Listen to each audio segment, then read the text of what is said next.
రాయపాటి కుటుంబం నుంచి తిరుగుబాటు రావటం గుంటూరు జిల్లా రాజకీయంలో తెలుగుదేశం పార్టీకి పెద్ద ఎదురు దెబ్బే. రాయపాటి సాంబశివరావు సీనియర్ పార్లమెంటేరియన్గా ఉన్నారు. కాంగ్రెస్ పార్టీలో అనేకసార్లు ఎంపీగా గెలిచినటువంటి పరిస్థితి ఉంది. అదేవిధంగా 2014 అంటే రాష్ట్ర విభజన తర్వాత ఆయన తెలుగుదేశం పార్టీలో చేరటం, 2019 ఎన్నికల్లో నజరాపేట నుంచి పోటీ చేసి ఓడిపోయారు. ఇప్పుడు ఆయన వయోభారం రీత్యా రాయపాటి సాంబశివరావు అయితే పోటీ చేసేటువంటి పరిస్థితి ఇప్పుడు లేదు. అయితే వాళ్ళ కుటుంబం వాళ్ళు ఇంతకుముందు పోలవరం ప్రాజెక్టుకు సంబంధించినటువంటి కాంట్రాక్ట్ విషయంలో కూడా అది మాకు సోనియా గాంధీ ఆ కాంట్రాక్ట్ ఇచ్చారు. దాన్ని ఆ కాంట్రాక్టు దానికి సంబంధించినటువంటి విషయాల్లో మాకు చంద్రబాబు నాయుడు అన్యాయం చేశాడు. అదేవిధంగా మా కుటుంబానికి రాజకీయంగా అన్యాయం చేయటమే కాకుండా టిక్కెట్లు ఇస్తామనేటువంటి పేరుతో ఒక 130 కోట్ల రూపాయలు డబ్బులు తీసుకున్నారు. మోసకారి చంద్రబాబు నాయుడు అంటూ కూడా రాయపాటి సాంబశివరావు కుటుంబం నుంచి రాయపాటి రంగబాబు నిన్న మీడియా ముందుకు వచ్చి తీవ్రమైనటువంటి విమర్శలు చేశారు. చంద్రబాబు నాయుడు ఫోటోను కూడా నేలకేసి కొట్టి దారుణంగా చంద్రబాబు నాయుడు అదేవిధంగా నారా లోకేష్కు సంబంధించినటువంటి విషయాల మీద చాలా మాట్లాడారు. ఒక కమ్మ సామాజిక వర్గం నుంచి గుంటూరు జిల్లాలో ఒకవైపునేమో విజయవాడలో కేసీఆర్ నాని తిరుగుబాటు వైఎస్ఆర్ కాంగ్రెస్ పార్టీకి వెళ్ళటం, మరి ఇప్పుడు రాయపాటి కుటుంబం నుంచి రాయపాటి రంగబాబు చంద్రబాబు నాయుడు నారా లోకేష్కి వ్యతిరేకంగా ఈ రోజున మాట్లాడటం, ఇది ఈ రెండు జిల్లాల్లో కొంత కమ్మ సామాజిక వర్గం నుంచి ఈ తిరుగుబాటు రావటం అనేటువంటిది ఊహించని ఎదురు దెబ్బ కిందే లెక్క.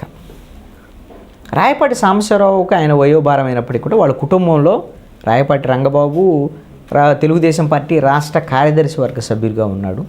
తెలుగుదేశం పార్టీలో యాక్టివ్గానే ఉన్నారు. ఆయన సత్తనపల్లికి సంబంధించినటువంటి సీటు ఆశించేటువంటి పరిస్థితి ఉంది. తర్వాత తీసుకొచ్చి కన్నా లక్ష్మీనారాయణకి సీట్ ఇచ్చారు తెలుగుదేశం పార్టీ తరఫున. బీజేపీ నుంచి తెలుగుదేశం పార్టీకి వచ్చిన కన్నా లక్ష్మీనారాయణకి సీట్ ఇవ్వడం, కన్నా లక్ష్మీనారాయణకి రాయపాటి సాంబశివరావు వాళ్ళకి కాంగ్రెస్ పార్టీలో ఉన్నప్పుడే వాళ్ళ మధ్య వర్గ విభేదాలు ఉండే రాజకీయ పరంగా.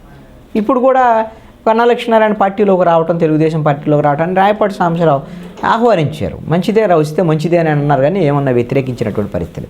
కానీ ఈ సత్తనపల్లి రాయపాటి రంగబాబు అడుగుతుంటే తీసుకెళ్ళి ఆ సీట్లో కన్నా లక్ష్మీనారాయణకి ఇవ్వటం, గుంటూరు 2 సంబంధించినటువంటి విషయంలో కూడా మరి దాని మీద మొన్న మద్దాల గిరిని పెడితే అతను ఎమ్మెల్యేగా గెలిచాడు తెలుగుదేశం పార్టీ తరపున గుంటూరు 2లో. తర్వాత వైఎస్ఆర్ కాంగ్రెస్ పార్టీకి వెళ్ళిపోయినటువంటి పరిస్థితి ఉంది. ఇప్పుడు ఎవరికి ఇస్తారు ఏంటి అనే దాని మీద రాయపాటి సాంబశివరావు కుటుంబం నుంచి రాయపాటి శైలజ వాళ్ళ ఫ్యామిలీ మెంబర్ ఒక ఆవిడ అమరావతి ఉద్యమంలో ఉన్నారు. ఆవిడ కూడా సీటు ఆశిస్తున్నటువంటి పరిస్థితి ఉంది. వీళ్ళకి ఎవరికి ఇప్పుడు సీట్ ఇచ్చేటువంటి పరిస్థితి మరి తెలుగుదేశం పార్టీ నుంచి లేనటువంటి పరిస్థితిలోనే ఈ అసంతృప్తి వచ్చింది రాయపాటి కుటుంబం నుంచి.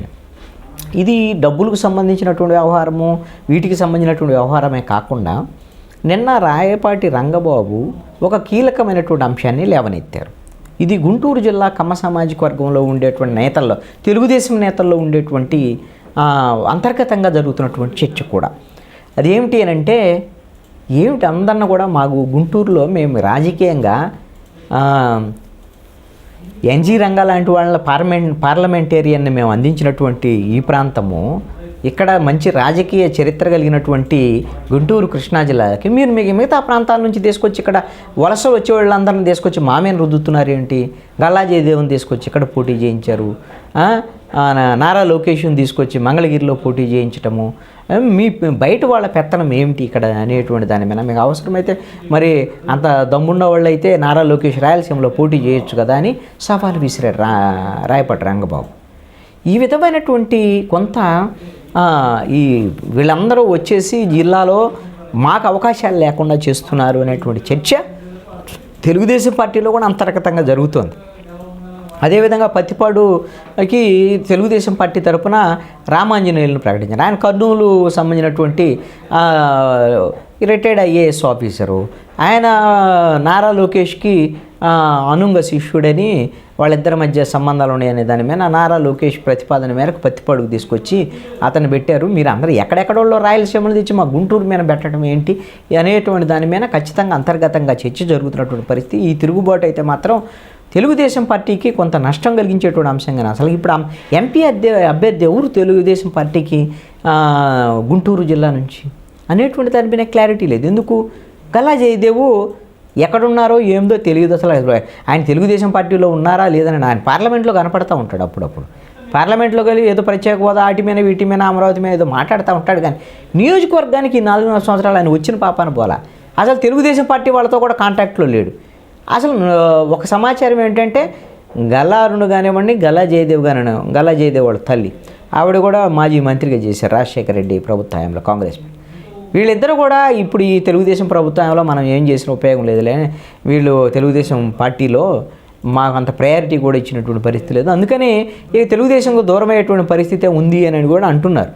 ఇంకొక అంశం ఏమిటంటే అంబటి రాయుడిని వైఎస్ఆర్ కాంగ్రెస్ పార్టీ అక్కడ ఎంపీగా పోటీ చేయించాలనుకున్నది. ఆయన అంబటి రాయుడు పార్టీ చేరిన వెంటనే వెళ్ళిపోయినటువంటి పరిస్థితి ఉంది. అతను జనసేనలో ఏదో చేస్తాడని అంటున్నారు.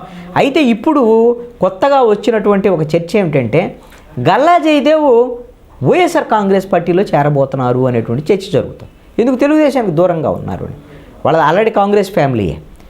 ఇప్పుడు అంటే కేసీఆర్ నాని ఇక్కడ వైఎస్ఆర్ కాంగ్రెస్ పార్టీలో చేరి ఇప్పుడు విజయవాడ నుంచి పోటీ చేస్తున్నారు కదా, అదే తరహాలో గల్లా జయదేవ్ కూడా మరి గుంటూరు నుంచి ఎంపీగా పోటీ చేస్తారా ఏమిటి అనేది దీని మీద అయితే మాత్రం గల్లా జయదేవ్ వాళ్ళ ఫ్యామిలీ అయితే మాత్రం ఎక్కడ కూడా మరి ఏమీ ప్రకటనలు అయితే చేయలే. గల్లా జయదేవ్ వాళ్ళకి సంబంధించినటువంటి అమర్ రాజా బ్యాటరీస్ ఇక్కడ ఎక్స్పాన్షన్కి సంబంధించినటువంటి విషయంలో ఈ ప్రభుత్వము కొంత ఏదో ఇబ్బందులు గురి చేసిన, అందుకనే వాళ్ళు తెలంగాణకి వెళ్ళారు అనేటువంటి దాన్ని హైదరాబాద్కి వెళ్ళారు అనేటువంటి చర్చ ఎప్పటి నుంచో ఉంది. మరి ఇలాంటి పరిస్థితుల్లో ప్రభుత్వం మీద ఏమైనా వ్యతిరేకత ఉందా, లేదంటే రాజకీయం ఏముంటుందో వ్యాపారవేత్తలు కదా వీళ్ళు, కార్పొరేట్ వ్యాపారం, రాజకీయాల్లో వాళ్ళకి ఎక్కడ సీటు దొరికి ఎక్కడ అధికారంలో ఉంటే వచ్చేటువంటి పరిస్థితుల్లో అటువైపు వెళ్తారు. మరి అలాగా గల్లా జయదేవ్ కూడా ఏమన్నా వైఎస్ఆర్ కాంగ్రెస్ పార్టీలోకి వెళ్ళబోతున్నారా ఏంటి? అదిగైనా జరిగితే ఇప్పుడు తెలుగుదేశం పార్టీకి ఎంపీ క్యాండిడేట్ లేకపోగా ఇప్పుడు రాయపాటి కుటుంబం కమ్మ సామాజిక వర్గంలో బలమైనటువంటి వర్గం వాళ్ళు వ్యతిరేకించి ఇప్పుడు ఎంపీ క్యాండిడేట్ ఎవరిని పెట్టాలి ఏంటి అనేది దాని మీద ఒక రకంగా తెలుగుదేశం పార్టీకి కృష్ణా గుంటూరు జిల్లాల్లో పెద్ద కుదుపు కిందే చెప్పొచ్చు. రాయపాటి కుటుంబం మాత్రం ఆయన కొంత వయసురీత్యా పెద్దవాడై రాకపోయినప్పుడు కూడా రాయపాటి కుటుంబానికి మాత్రం గుంటూరు జిల్లాలో మంచి ఫాలోయింగే ఉంది. మిగతా అన్ని నియోజకవర్గాల్లో కూడా వాళ్ళ ప్రభావం ఉంది. వాళ్ళకైనా వాళ్ళ కుటుంబంకి తెలుగుదేశం పార్టీలో అన్యాయం జరిగింది అని భావిస్తే తెలుగుదేశం పార్టీకి ఆ జిల్లాలో కొంత నష్టం జరిగేదానికి అవకాశం ఉంది.